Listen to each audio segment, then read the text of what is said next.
This episode of This Agile Life has been brought to you by BrilliantAgile.com, providing Agile and Scrum training, consultancy, and personnel. BrilliantAgile.com. Done right, it's brilliant.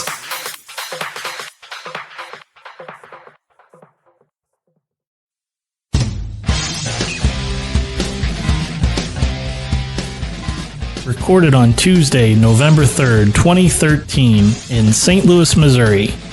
This Agile Life, episode 27. That's some nasty Kool-Aid. Welcome to This Agile Life, a podcast about what it's like to be agile in the real world. Hello, everyone. I'm the host of This Agile Life, John Sextro. Joining me today, I have three great co-hosts. I'll start with Mr. Nate Mackey. Nate, how are you doing? I'm doing fantastic, John. Thank you very much. I'm really glad we were able to connect with you again and get you back on the podcast before you disappear with life stuff. Oh yeah. I'm getting way too involved in too many things. I just can't stop. I don't know what's going on, but I'm glad I could find some time to do it. And thank you again. And also joining us tonight, Amos King.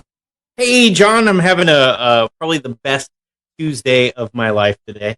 But, you know, every day is better than the last whenever you're being an Agile developer. So today is pretty awesome. Wow. Glad to hear that. It's the opposite of the guy in Office Space where every new day of his life was the worst day of his life. I'm pretty sure that putting covers on the TPS reports was not an Agile practice. Definitely not. And also joining us tonight, Jason Tice. Hi, John. The Agile Factor. Yes, the Agile Factor is here. And actually, the Agile Factor is exciting because now we can officially start what I'm calling the move on strategy. Now that we've weathered the storm of the infamous Jason and Amos planning debate, we can remove the official response and put some new content on the Agile Factor. Great. I can't wait for the new contact on the Agile Factor. Content, not contact. Content. Exactly. So are you going to start saying the Agile Factor in third person like Bill O'Reilly does?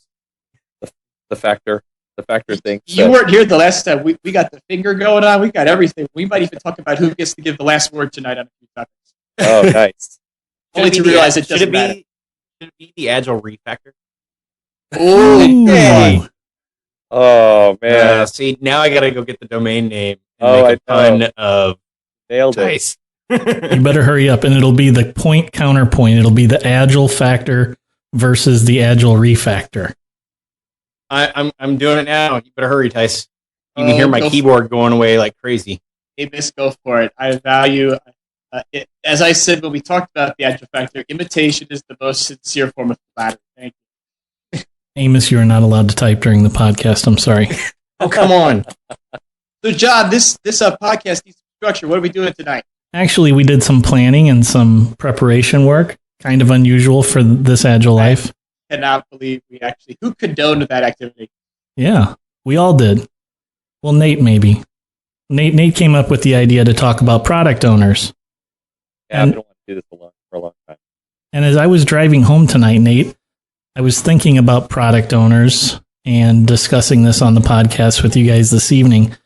And I was thinking about what did we do before Agile and before we had product owners, and who were the people that were involved in deciding what to do and what to work on. And well, I can tell you that my background, which, you know, I grew up as a developer, not in an Agile organization. I grew up in a good IT shop, corporate IT, but we definitely were not Agile. And we had business analysts who went and talked to the customer and figured out what we should do. And they were the ones that wrote everything up in advance about how the requirements should work, and then decided in what order to do things and how to hand them out, which developer to give them to. Between a business analyst and a project manager and maybe like a lead developer, you know, all that stuff kind of got just handed to me. And then later on in my career doing that, I actually found I was fairly decent at writing those specifications myself. And so I felt like, oh, I don't need a business analyst, and I would just write those same specifications. But I thought I was so much better at it because I was a developer and I knew how to write them in a way that a developer would understand. And it was doing that really that led me to Agile, because it just flat doesn't work. And So Nate, when you were writing, I guess, development specs, we'll call them, because this is pre-user stories, how were you ensuring that the business stakeholders had sufficient understanding of what you were putting together for the team to work towards? It was mainly me talking to them about it. I mean, I wrote parts of the spec so that a business user could understand it, and they would have like screenshots on it, or they would have descriptions that a user, it made sense to a user, and then it would go into the ugly details about what the developer was supposed to do to make that work. But it was a lot of talking to people, and making sure that what I was saying made sense to them. I remember those days, Nate. I remember those days too, with the business analysts going off and having, RAD sessions or JAD sessions, and sitting down with roomfuls of users and wading through paperwork and diagrams and coming up with these big giant requirements documents and then handing them off. And like you said, that just wasn't a sustainable, realistic way to do things. And who did you go to when you had a question about how something was supposed to work, or what was the most important piece of the system? Or that was really my fatal flaw in doing it, is that if I did not have enough knowledge to get everything right, then once I wrote all my specs and handed them all out and people got to work, all it took was for one junior developer to come up and ask a very pointed question, and the whole house of cards would come tumbling down. Oh, I didn't even think about that. What are we going to do? This is on some basic level, this is not going to work. And then you go, tell everybody, stop working on those specs. I'm going to have to go in and close myself off for a day and try to rewrite them all so that now they make sense. And, doing that a couple times, and you realize what a fallacy the whole thing was. Isn't that requirement change what all of what Agile is trying to fix? That problem absolutely. Of, hey, let's go hide in a room. Right. That's exactly right. And we're talking, waterfall versus Agile at this point, rather than Agile with a product owner versus Agile without. What I'd like to discuss. Yeah, let's get down to that and talk about product owners and their roles in Agile. And as we've already been hinting around, we're going to discuss what product owners do and what they don't do, or what they should do, or what you want them to do, or what you wish they would do, and how they would do that.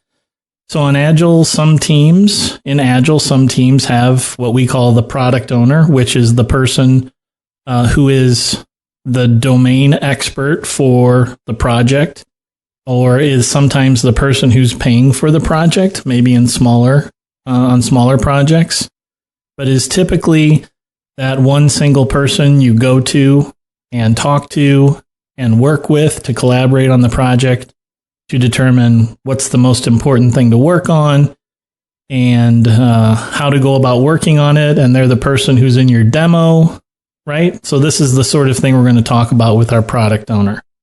Sure. And I'd like to talk a little bit about the distinction first between a customer and a product owner, if there is one. Is there a distinction between a typical customer on an Agile team, and a product owner? So by customer, it's a user of the product. Is that how you're defining customer? I don't know. Is it the person that pays the bills? It looks like Jason wants to talk. I think there's a couple ways to answer that question. I think the delineation to say that obviously the customer is probably a group of people that do pay the bills, but then there's moreover, it's really talking about the actual activities the product owner supports. Your product owner should be fairly embedded, if not a regular member of a team. Your customer is going to be a little bit more withdrawn, I think, is the way things usually pan out. And where things sometimes go wrong is when a product owner has the role, but they don't have sufficient involvement in the team, so the team understands what a definition of success is. What do you think, Amos? I think that Tice is on the right track there. One important thing, though, is I think that a product owner is someone from the customer side, though. So a product owner is part of the customer entity. So you're working for a company, and they have someone who is designated as the product owner, who is part of the Agile team. So you have an on-site customer every day, or not necessarily on-site, but available to you all the time. What's interesting there, Amos, is that you use the word customer to describe the product owner. So, Nate, what were you going to say? I was just going to say, I'm not sure that I agree with that, although just to back up a bit, Asynchrony has been doing Agile for, I guess, 10 years now, and we have yet to have a project where we named someone as product owner, where we said that was their title. I think all the roles are being satisfied in one way or another, but part of why I wanted to talk about this is that we always felt like the customer, there was some representative of the customer that could be that person, and that was sufficient between them and the team to figure out what it is that you needed to work on next. And I think we have found, and we're finally admitting that just all by itself is not always true, and that there's really a need for this specific role that people are playing in a specific way that we haven't been doing. Jason? So what I was going to add is I think that, Amos, to kind of, again, go with Nate on a little bit of a disagreement with your statement, is I think the role needs to be supported, and it doesn't really matter who does the role. I can imagine there are customers out there who would see the ability of an application development shop to provide a product owner that can help them as a service might be desirable. There's a desire, there's an opportunity there, as Nate mentioned, for a dev shop to provide that role if a customer wants it. Really comes down to how the customer wants to manage their engagement, and if they have a person who can be significantly involved with the team almost on a day-to-day basis. And when I say significantly involved, this doesn't mean just coming to the daily stand-up meeting or the Scrum session. It means being there to be responsive to questions the team asks. If a customer can supply that person, then great. If a customer can't, perhaps that's something that is something that the dev shop could provide as a consulting service to help the customer ultimately be successful. Right. I think that's exactly right. And I think that again, we haven't done it, so that's why I'm partially looking for input too. But I feel like there is a role that someone could play, even if they don't have the domain knowledge of the customer. They will need it. They will need to learn it, just like the developers do over time. But there's a particular skill set that someone can use in that role to be able to help the team. That's what I'm thinking that we are in need of. Can we define what our expectations are of a product owner? Because I think that this could be more than one person. It could include people that are developers, QA. It could include everybody in like a whole team approach. Like maybe this just isn't one person.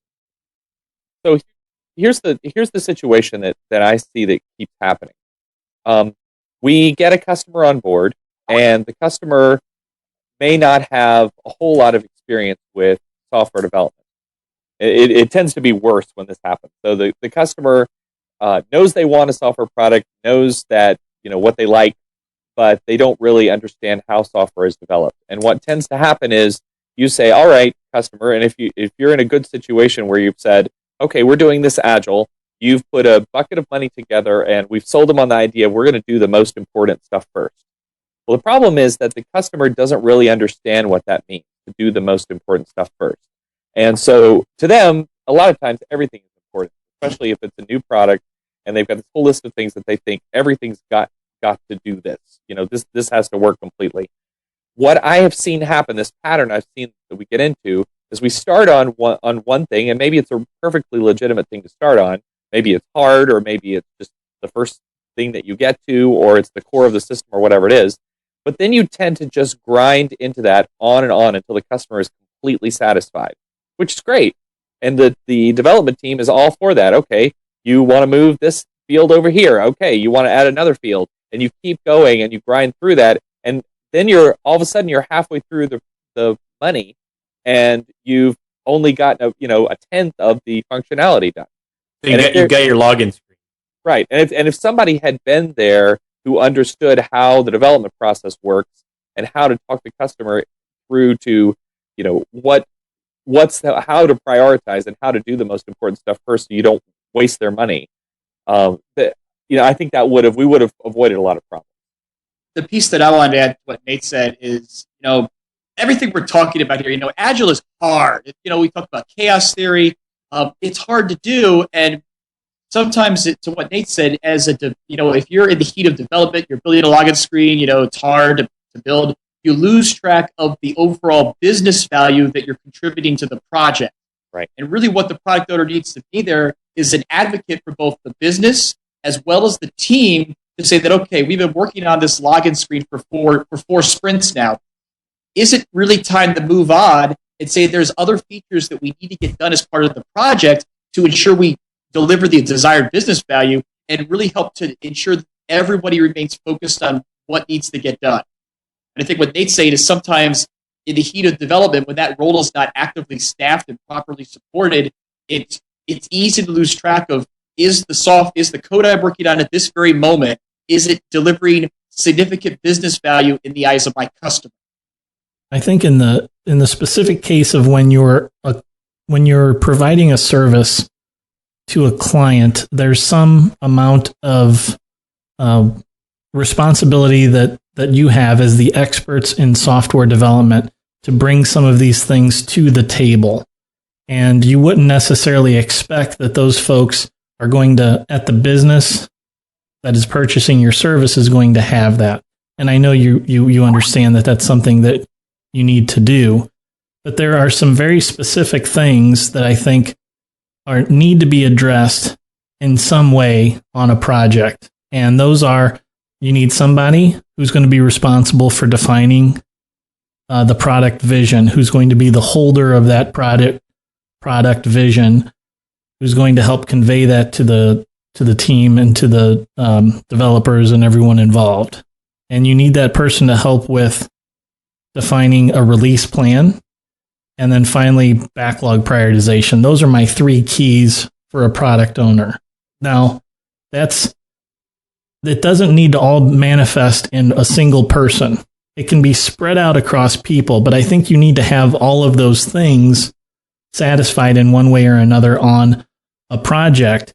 And I think, again, as the experts providing this service, that then you need to be able to come to the table to the customer and say, we need to do these things. So we're going to bring a person in. They're going to help you understand how to go about doing these things, kind of hold your hand, guide you through that process, and educate the customer about this process and about Agile as it relates to that process specifically. I agree that on product vision and backlog prioritization, release planning, you already put in your notes that you don't want to talk about planning anymore. I feel like that's somewhat part of it, but like the ideal situation for a product owner and what can make their job really easy for product vision and backlog prioritization is if you can get the product owner on board and the customer on board to get the product in front of actual users and start getting feedback from users. Because once that starts coming in, the product owner keeping that vision and the prioritization, it is a lot simpler. And it allows if the vision needs to change, it can, before we get into a big deep hole where we have some vision that is no longer marketable because it's not what people want. And then the release planning thing, I think that works itself out if we can just produce small stuff and get it out to the users, keeping them happy. No, I don't think it just works itself out. That has to be something that you do as part of the vision so that you don't end up in the situation where you're halfway through the money, like Nate said, with only a third of the stuff done. And if you just start wandering and start doing things, you're going to accomplish things, but maybe you're not accomplishing the things that the product owner or the customer has envisioned that needs to be accomplished. Well, if you're getting the user feedback, is that allow that to change that? Yeah, I think the user feedback allows things to change, but the key is that developers want to please. It makes them happy to see the user happy. And so if the user says, hey, it would be really cool if this little widget, animated and did this particular thing, they're going to want to do that. That sounds like fun. And you know what? The user told us to do it. And they're the ones that are prioritizing. And no one's thinking about how do we get this whole thing done, because the customer's going along and thinking, well, if the developers are doing it, then they must think there's enough time to do it. And the developers are thinking, oh, well, the customer thinks this is important. That's what they told us to do. And if you don't have that person in between. I'm not saying the backlog should be prioritized by the user. I think that is the product owner, but the product owner listening to users and not just moving on every whim. Like if you have 99% of your user base saying that I need this, like a need, not just a, hey, this would be cool. Right. Then if they're getting that feedback and actually using the feedback instead of just trying to go with every whim that comes their way. For the backlog prioritization, it's the I guess the release planning. I don't think that the release planning is necessary in every Agile team. Well, because it's just the prioritized backlog. If it's going right out the door as soon as the work is done, then I don't need necessarily release planning. I just need you to keep prioritizing things. Well, Amos, there is one other type of release plan that I think is important to draw attention to. It's not applicable in all scenarios, but if you're looking across a portfolio of projects, one thing that product owners should do is they should look across those projects to identify the features that provide the most business value. So, example, if you've got multiple projects or teams working in parallel, if a team has got to where they've implemented 70% of the proposed business value of a project, and then there's like features on another project that maybe have more business value, there's a question to have with the business stakeholders to say that last 30% isn't really needed, or should we move on? And if you're a product owner and you're talking to other product owners between teams, you can start to have those types of discussions.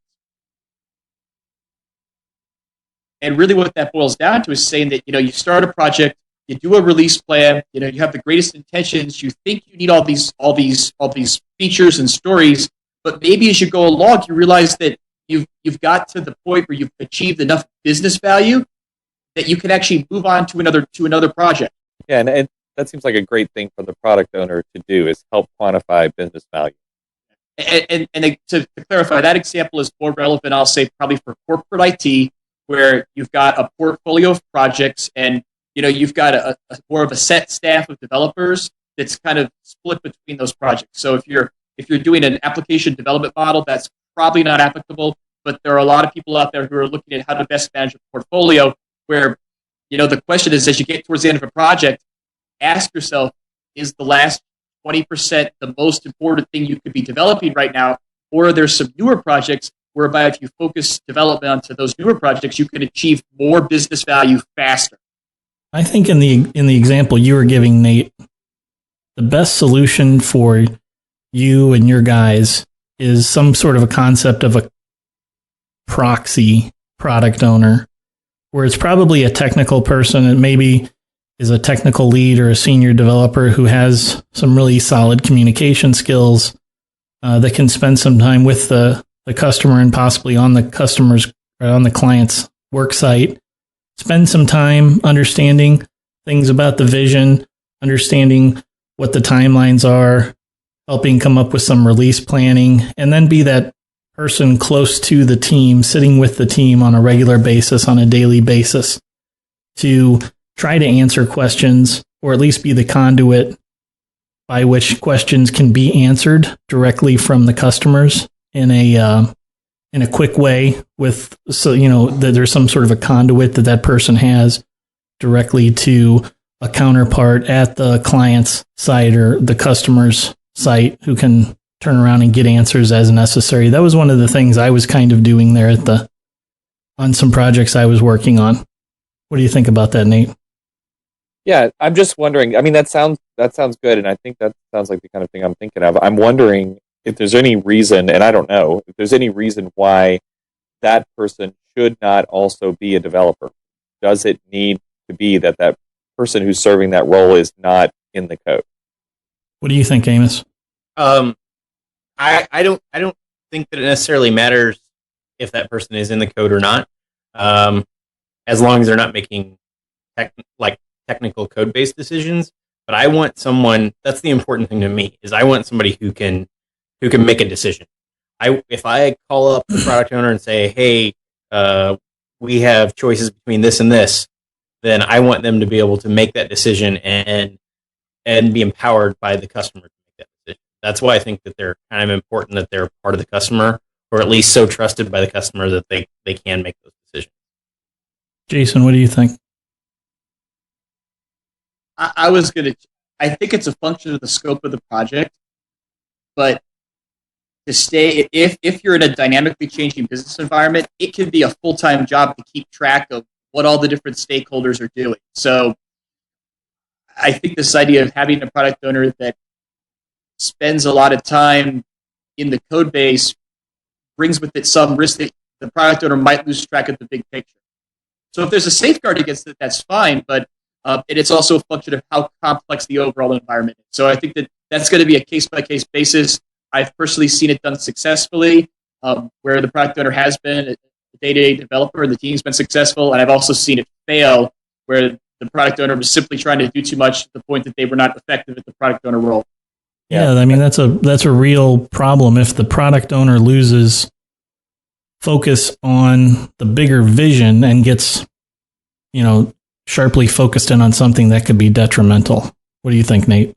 Yeah, I think what concerned me was whether the product owner could make good decisions that were in the best interest of the customer if they were also in the code. If not that it's confrontational or anything, but it just seems like the developers are going to have a certain bias toward what they want to do or what they think is important, and particularly, like Amos said, if they have to make a decision quickly, that they're going to tend to make it maybe like a developer and not like the customer would if they're really in the code day to day. That's the kind of thing I was wondering about, and I think Jason is right that there's probably no hard and fast rule, so it's probably more just what do you watch out for if that situation comes up.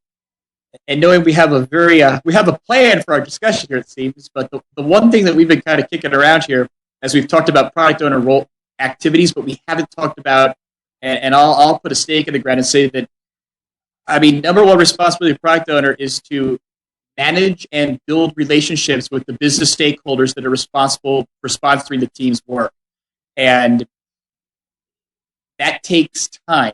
And so, because at that juncture, you can have the rapport with the stakeholders, Amos, that you're empowered to make those decisions, and the business stakeholders will support the decisions the product owner makes.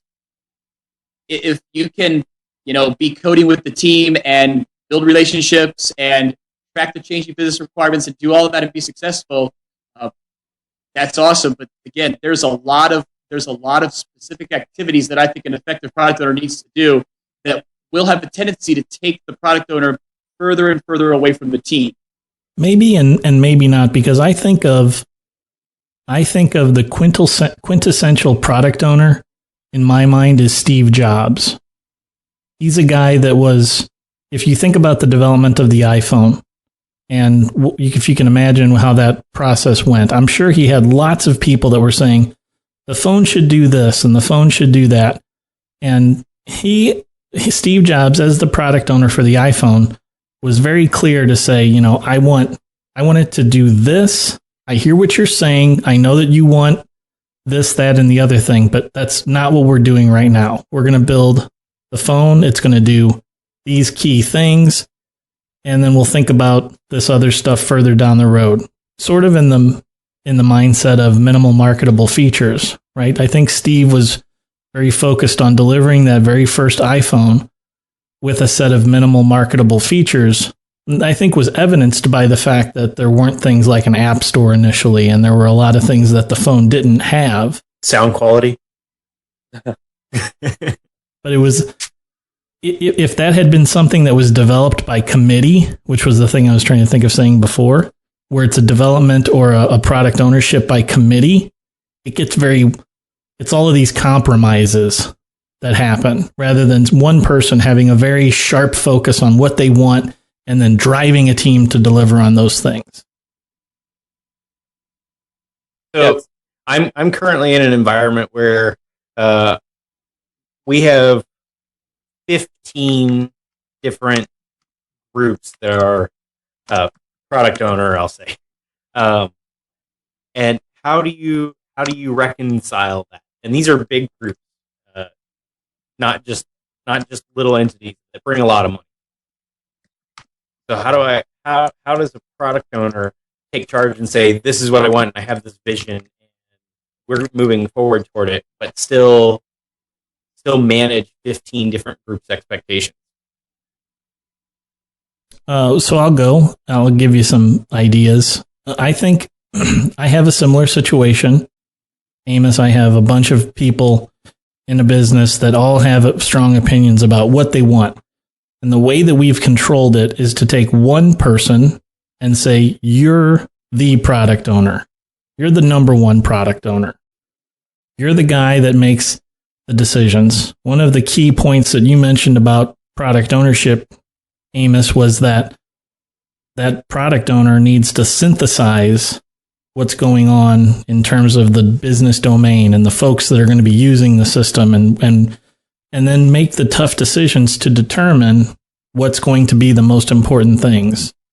And sometimes telling people, yeah, I hear what you're saying. It sounds like a good idea, but we're not going to do that right now. So you need, I think, a single person, maybe a couple of people, if you want some redundancy and failover, so to speak, in product ownership, to be the ones that are really the one and only product owners. Have everything go through them, route through them. Yeah, I agree. I think you're going to need someone who, has some good skills of persuasiveness and can make good relationships. As I think Jason said before, it's going to be important for them to develop relationships with those 15 groups somehow and make them all feel like they are on their side. And look, I know we're not doing your favorite thing in the next 2 weeks, but here it is, in the hopper, and it's, and here's why these other things are coming first, and it's going to be a sales job. Well, on that note, Nate, I was going to say, and I'm going to call it like it is. There's a lot of political game to be an effective. You have to have a lot of political game to be an effective product owner. I know sometimes people say, Agile, we don't do the politics. I'll tell you that we said in a prior episode, the big enterprise isn't going away tomorrow. The big enterprise will always have politics, and frankly, the small enterprise has politics too. You got to be willing to go into the political arena and navigate that and map that out and learn how to leverage it to be successful. And if you're a team, or if you have something to do it for a team, it could really help to create safeguard what the team's doing. I think there's a huge payout to doing that, but that's a different skill set. I think that navigating the political arena sometimes gets to be a problem for the product owner. It gets in the way of keeping that product vision and making a good product, because they're trying to make sure that they keep their job and everything like that. I just want to go back to the 90s and buy every product owner a no fear shirt and stickers, so that they can move forward and not worry about it. They just have to make the tough decisions and tell people, hey, this is the way it needs to be, and this is why. Yeah, it's more than being political. It's actually telling the truth. Well, I agree, Amos, and knowing that that's where politics breaks down, because you can't lie, because it will always come back to haunt you. But that's where, again, all this stuff we're doing, and having done this, this takes time. So again, I see so many teams where there is a product owner, there's the role is staffed either by a single person or by people who said they have the duties covered. But if they're not approaching it with the mindset of a full-time job, all this stuff about, just even having FaceTime with stakeholders to learn what they really want to do, learn those cool things that maybe they didn't talk about in the planning meeting, but if you could figure out how to get them into the roadmap, might help to build political capital. That's really, to me, what differentiates, an effective product owner from a really awesome product owner. Right. I think you're right, Amos, that they have to be decisive and they have to be confident in their decisions. But I think most people will respect that if they feel like they're being talked to honestly and that their needs are properly being weighed. I don't think you have to be slimy or sleazy or anything. You can be straightforward with people and show them exactly why it is we're doing this and not that, even if, they really want that. And that's the reason why I'm okay with it being anybody on the team, from a developer to a QA, is because as long as that person is a straight shooter, then I'm not worried about what other roles they're possibly playing along with it. As long as they can be open and honest and take criticism and give criticism back on what decisions are being made, then I'm okay with it. Is it really reasonable to have someone on the team dealing with 15 groups though and still get their job? Not in this big case, but I think in Okay. small cases where you have like 2 or 3 people that you have to deal with, it might be okay, especially depending on the pace of the product or the project, and how often you have to deal with changes. Maybe they're the people that you're working with are pretty good about, hey, you're prioritizing everything, and a lot of times you don't even have to come talk to us. So Amos, and actually I have it's not a well documented activity or even call it a game, but it's something that speaks to this, and I call it definition of success. It's more like a test, and really to what you're saying is, pick a team, a team Arizona, and go around and ask the team unannounced if they understand what success means for them at this very moment. And try the experiment, and I think you'll find a lot of times you don't get a really good answer from a lot of people. And I think that's a metric, or that's a kind of a gut check you can use to say, is the duty of the product owner being appropriately supported? Obviously, a smaller team, a smaller project, you could probably do that with people on the team sharing the role. The larger things go, the more time and effort that will be required to ensure that the team understands what that mean of success is. I'm trying that tomorrow. Is it the success of what is the success of the team, for the team mean to you, or for the product, or for you personally? Again, let's scope this as it's focused on the context of the team. It's a whole team approach. It's not about an individual. It's not about getting a promotion. It's about the team. So ask them 2 questions: what it means for the team overall to be successful, and then secondly, how what they're doing at this very moment, how it is supportive of that overall success criteria. I think that's a good approach. One of the things I wanted to add in, Jason, to this whole topic of product ownership, and you mentioned the politics of product ownership. And at the beginning of this podcast, we talked a little bit about what did we do in the olden days, if you will. One of the reasons that we got people into a big room and said, here we are, this is now your moment. This is your chance to get your voice heard. And a lot of people remember that. And now today, when we come in with this Agile methodology, a lot of those people still think in that same mindset. And so there's a lot of pressure on the project, on the product owner, to listen to and hear all of the things that everybody thinks that they want to have heard and that they want in the application.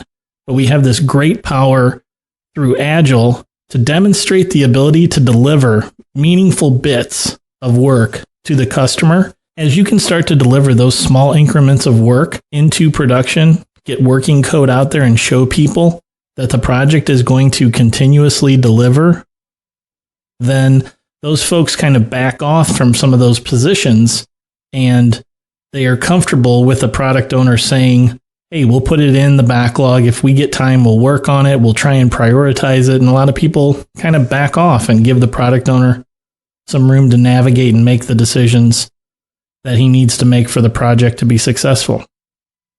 So is the product owner's job then to make the other people feel empowered a little bit? That's what it sounds like. They are asking for something and he's giving them what he can when he can. And just enough to keep them happy and feeling empowered that their decisions are going into the product. So previously I mentioned, the number one responsibility of product owners is to go build relationships and sustain relationships with stakeholders. And what's your guys' thoughts on why that's important? I'll answer that, Jason. For the co-hosts here. Okay, go ahead. One thing I want to say to Amos's point is the product owner's job to appease the other people that are asking for things, the other customers. I don't think necessarily. I think that's the team's job to demonstrate the ability to continuously deliver. And Jason, back to your question. Can you restate your question so I can remember it? I had mentioned it was important to ensure a product owner is devoting sufficient time to build relationships. Why do those relationships matter? Yeah, I think there's a number of reasons why they matter, and they're all tied to the success of the project. I mean, there's there's a lot of things that could go wrong if you completely ignore your user community. Okay, that's the wrong answer. I'm looking for a one-word answer. Let's give it to Nate. Let's see if Nate's got it. I think it's because they're going to have to, at some point, they're going to have to say no. And at the point when it comes down for them to say no, they're going to have a good enough relationship that the customer understands why they're saying no and is willing to accept that and listen to them. Okay, I like that. That's not what I was thinking of. I'm going to say it's wrong because it did not align to my criteria. So you said maybe one word. you get the last shot. Go for it. One word. I'm sure that Nate was right there because I thought it is before he started talking, and then like when he was talking, it was yes, is trust. You're building trust. Thank you, Amos Scotty. Yes, it's all and about. We already have an episode going. Yeah, yes, but it's this whole thing, and this is where, again, we could say that sometimes, even as practitioners, we need to do a gut check to say, are we doing everything in our power to build trust with the people that we work with? And knowing that trust, it's like an investment. You don't just build it, but after you build it, you have to sustain it. And if anything, some of the most distrusting scenarios involve when you, as a regardless of your role, you build a relationship, you gain trust, and then you abandon the people that you built trust with because you think they got it. And at that juncture, you're actually become further behind the curve, and you'll lose influence. And we'll get into this scenario, all these scenarios we're talking about, where ultimately the challenges the product owner has are because the product owner and the team they're supporting are not trusted in the eyes of the business stakeholders. Well, that's fair. I think that there are a couple of situations where having trust is proven out. And one of them is when you have to say no. And the other one is when you have to say, we screwed up. And we didn't make it, or we're going to have to do this again, or whatever. And those are the times when you really know, is the customer trusting us or not? Because is it weird that that's my favorite conversation to have with customers is when something hasn't gone right? Yeah, yes, that is weird. I feel like, well, it's hard. It's hard to have that conversation. So when I have that conversation successfully, I feel really good about it afterwards. I also feel that we've built even more trust than in any other situation. And we've gained the most insight. I feel like every project gains the most insight by failure. And not, too big of a failure is bad, but like little failures, that's where I feel like we gain the most. Well, where you learn. Right. It is where you learn, but it's hard to run a project with just on learning. I wonder if we keep jumping in and talking how long Tice will just hold his hand up. I'll give you the finger now. What I wanted to say is it's about, again, maybe I've been drinking the financial services Kool-Aid too long, but see, I'd love to encourage people to think about trust. Kool-Aid. Well, but think about trust as a investment, and knowing that, and I'll use the terminology. Okay, but you're going to go buy a car. Okay, there's two ways you can go buy that car. You can do smart things that improve your credit score, so when you go get a loan, you'll get approved.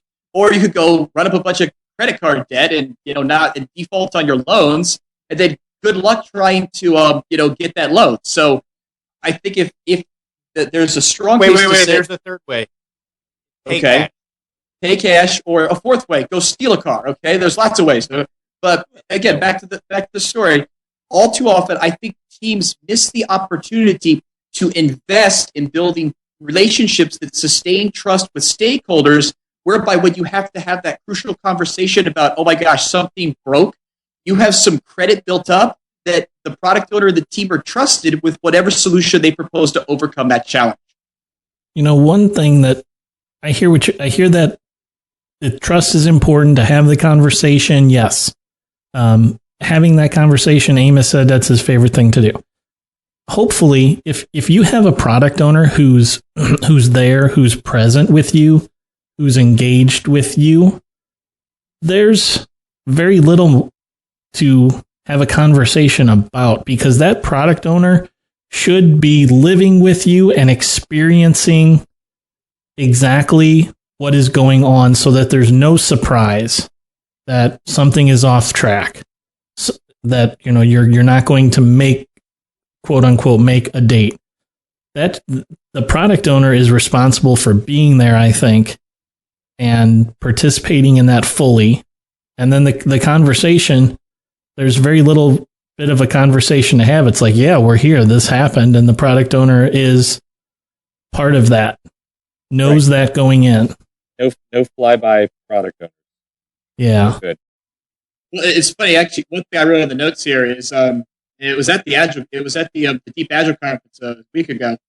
Jeff Cheesy Morgan from Lean Dog, he did a skit where he got volunteers from the audience to act out challenges within Agile development, and they videoed it. And I don't know where it is going to be posted, but it's hilarious because it depicts this problem where the product owner is not involved with the team because all they do is they go to meetings. And so I'll take a homework and say, this is a funny video that everyone should watch, but it's scary how realistic it is in many environments. So, Nate, did we answer all of your questions about product owners tonight?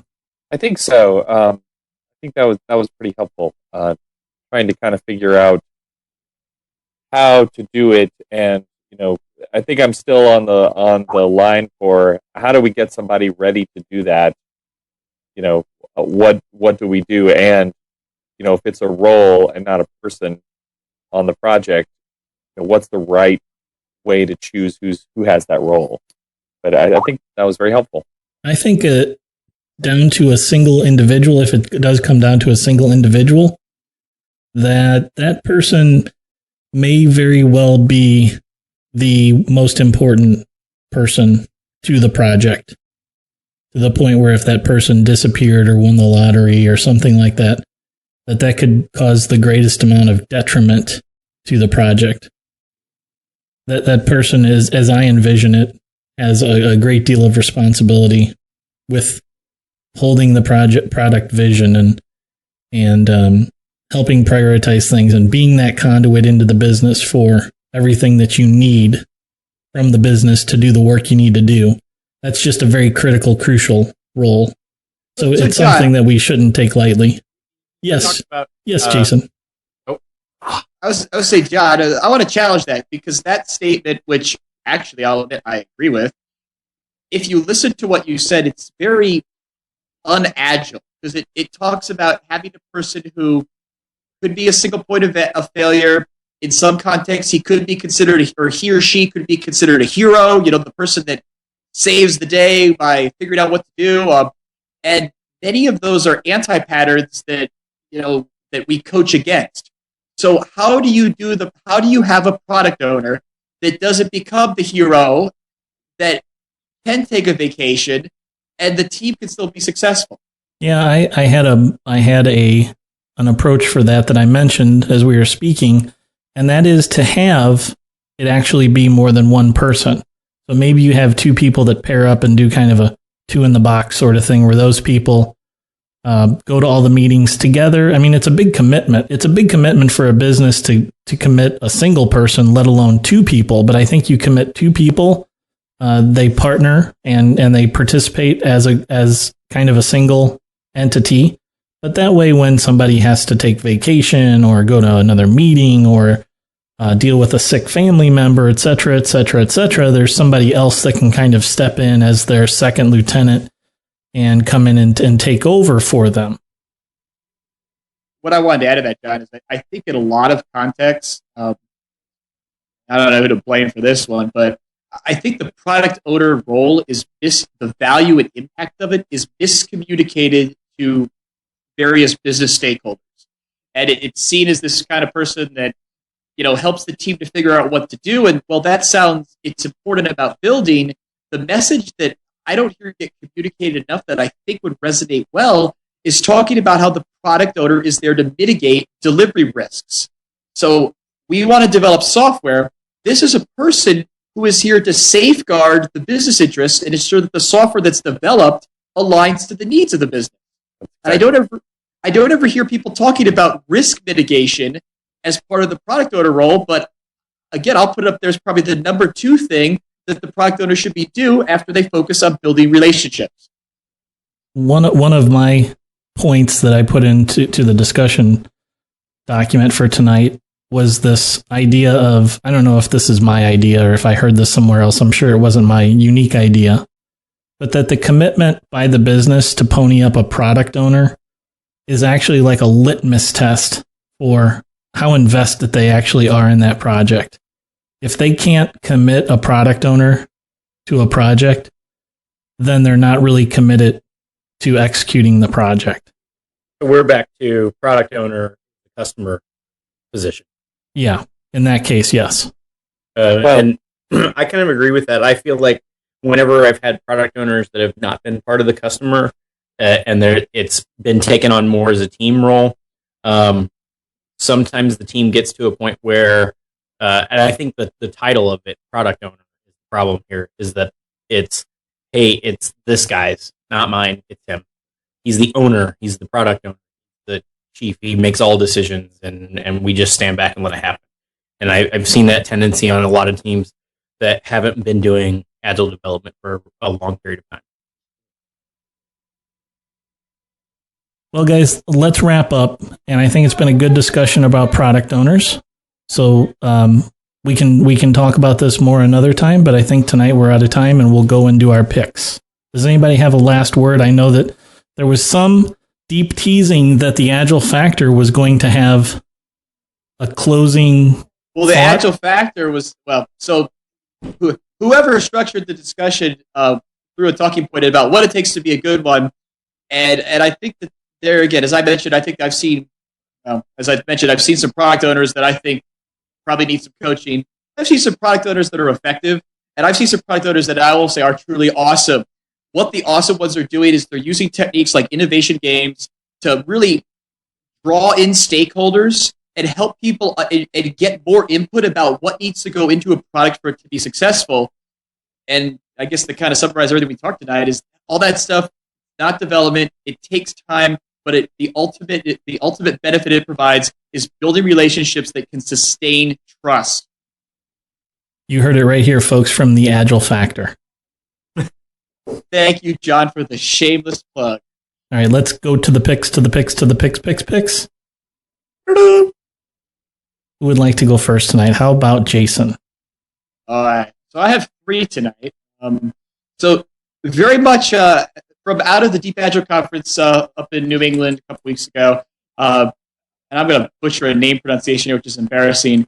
Ellen Gottsteiner was talking about, she talked about her new book, Discover to Deliver, which has a 7-dimensional approach or 7 different categories for how you develop a very strong definition of what a project or a product is. Related to how to be an effective product owner, check it out. Great reference point. So that's pick number 1. Book you can get off Amazon. Number 2 is I'm going to put a plug it out for those in the St. Louis area. St. Louis Limited Work in Progress Society. We're having our 1-year anniversary celebration. We've been having a society to talk about lean and Kanban for 1 year. It's free. It's open to everyone. And we're going to have a party to celebrate that on December 16th, 2013 in St. Louis. Details are posted on our meetup site, which we'll put a link to in the show notes. And last but not least, as I kind of got a little creative last week, wanted to get people kind of pumped up about just kind of to celebrate and pumped up for Thanksgiving. And so I had this crazy idea of what I called Agile Thanksgiving, which is just a real simple way to kind of do a little bit of team reflection. Doesn't require you to have a meeting, but it's a way to encourage a team to come together to reflect on all the great and wonderful things that that a team experiences from the members of the team each day. Throw it up on a wall, look at it, and it can really help to develop and sustain intrinsic motivation. We'll put the URL to the blog post in the show notes. Great picks, Jason. I'll go next. My pick, I have 1 pick tonight. Actually, it's kind of 2, depending on how you look at it. I really got tired. We use planning poker on my team for estimates, and I got tired of handing out the planning poker cards every time, and I thought, this is silly. This is the 21st century now, right? I was like, we should be doing this with our smartphones. So I did a little research and found one app that's on both iTunes and the Play Store that fit our needs. It's called Scrum Poker, and it's just a thing that lets you kind of flip through different cards that you're going to use as your planning poker estimate, and told everybody on the team they could download it and use it. So that's my pick tonight. It's called Scrum Poker, and I'll have links in the show notes to the app on both iTunes and the Google Play Store. Nate, what's your pick tonight? Yes, I have 1 pick. And my pick is called Control Plane. used to be called Marco Polo for you Mac users out there. I love this app. It's free, it's open source, and what it does is very handy. It allows you to set up context in which you will be, and then based on those contexts, it will change the settings on your computer. So, for example, if you have a printer in your office that you always use that you want to be your default printer, and you have one at home that you want to be your default printer when you're at home, you can just give it enough information so it can figure out where you are, and that could be anything from what wireless networks are available to what particular, like to the serial number power that you are providing to your laptop. It could be whether you're on Ethernet or not. I mean, there's all these things that you can choose from so that it can automatically switch you around. It's great for the office because I have it when I plug into my wired network at the office, it automatically switches off Wi-Fi and then turns it back on as soon as I unplug. It's really awesome. So I've been using it for a while. I would not have recommended it before because a lot of it was broken. But back in September, they did an update and it fixed all the stuff that was broken for me. So now I think it's really great. So the URL's in the show notes, but it's controlplaneapp.com. That's a great pick, Nate. I'm almost afraid to put that on my Mac because I'll geek out with it and like spend 2 days figuring out all my configuration settings. Totally. Well, I'm upset that you can't pair your iPhone with your Mac. I don't know why that. Well, you can, but then as soon as you try to start it up from the phone, it won't let you do it. I don't know why that is, because what I want is when I walk away when my phone is no longer near my Mac, I want the screensaver to turn on. I bet that app doesn't have an effective product owner who understands that use case. That's exactly the problem. That wasn't the app. That's Apple that won't let your phone pair with your Mac laptop iPhone. So operating systems have features too, and they should actually have product owners, but that's another discussion. No, I'm with you. I just want to make sure that the control plane guys aren't getting the blame for that.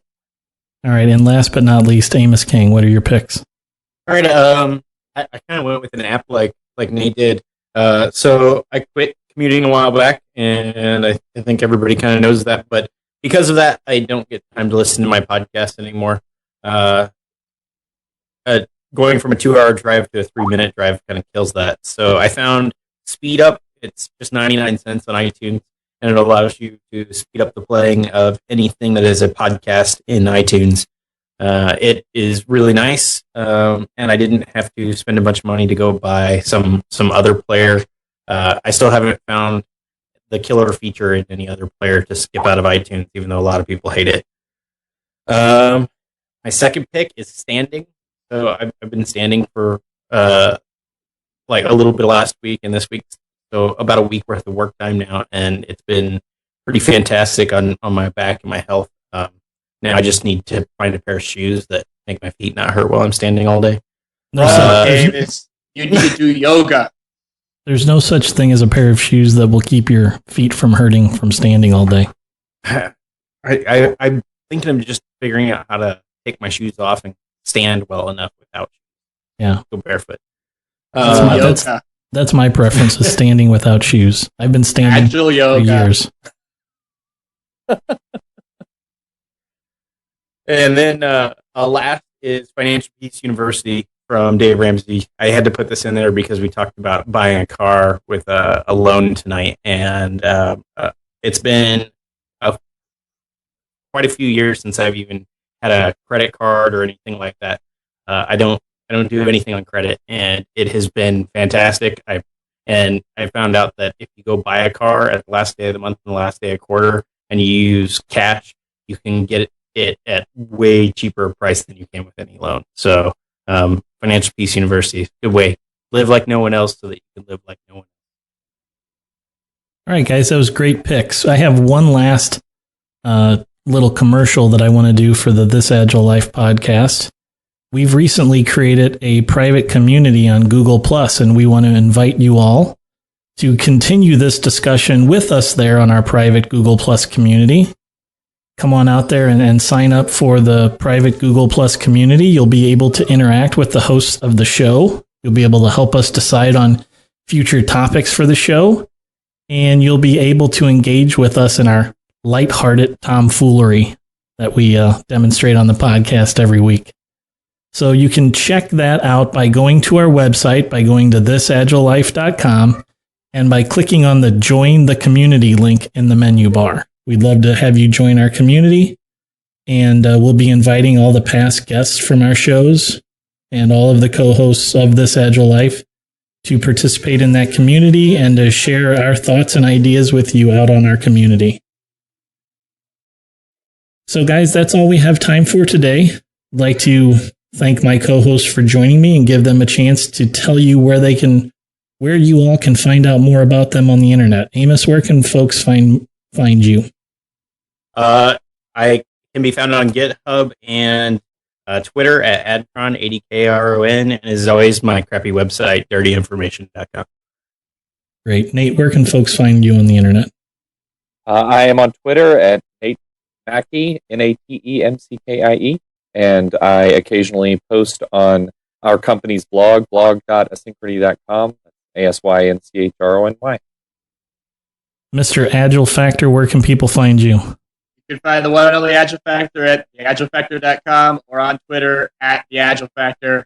You got a blog up on the Agile Factor, and as Nate mentioned, I actually occasionally do some posting within Asynchrony also. So, as we discussed a few episodes back, I have a very complicated content management strategy for how we do that, but it's all out there and it's all there for everyone to see. Great. You guys can find out more about me at johnsextro.com, and you can follow me on Twitter at jcsextro. Thanks for listening, and keep living this agile life.